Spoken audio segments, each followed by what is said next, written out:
Et voilà, mesdames et messieurs, un cadeau de Noël avant l'heure.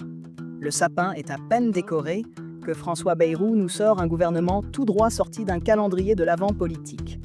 Chaque case ouverte réserve une surprise plus improbable que la précédente. Elisabeth Borne à l'Éducation nationale? Pourquoi pas? Après tout, elle a bien géré la météo orageuse de Matignon. Elle devrait pouvoir expliquer aux gosses comment jongler avec des équations impossibles et des ministères explosifs.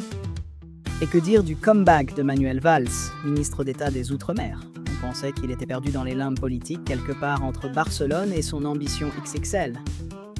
Mais non, le voilà, prêt à s'occuper de Mayotte, ravagé par un cyclone. Lui qui est passé maître dans l'art de souffler le chaud et le froid. Gérald Darmanin à la justice. C'est la touche de suspense. C'est un peu comme mettre un renard à la tête de la basse-cour en espérant qu'il n'en fasse pas un festin. Mais bon, il paraît que la réforme de la justice, c'est son grand défi. On attend de voir s'il va plaider la cause des innocents ou juste la sienne. Et puis bien sûr, Bruno Retailleau, reconduit à l'intérieur. Un gage de stabilité dans ce monde de chaos.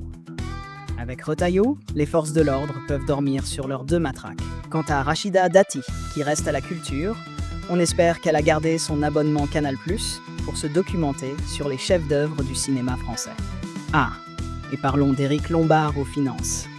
Rien de mieux qu'un ancien de la Caisse des dépôts pour surveiller un coffre-fort vide. Avec la crise budgétaire, il aura le plaisir de jongler entre un déficit abyssal et une dette stratosphérique, tout en expliquant que tout va bien sûr.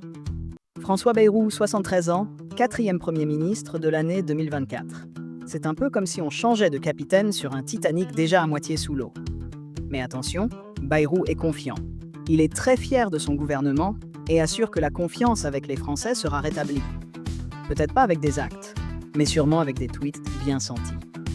Pendant ce temps, à gauche, on sort les fourches. Olivier Faure qualifie le gouvernement de provocation, Mathilde Panot parle de chute inéluctable, et Fabien Roussel ajoute une pincée de nostalgie soviétique en dénonçant un gouvernement toujours inspiré par Macron. Bref, la gauche se déchaîne.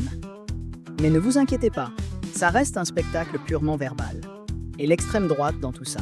Elle joue la carte du mauvais perdant en criant à la coalition de l'échec. Jordan Bardella promet qu'en 2025, le RN sera là pour protéger les Français.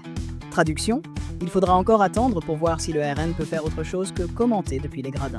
Alors, joyeux Noël à tous et bienvenue dans ce nouveau feuilleton politique intitulé Bayrou contre vent et marée. Suspense, drame, trahison et peut-être une censure pour pimenter le tout. En attendant, sortez le popcorn, on a encore de quoi rire ou pleurer pendant un moment.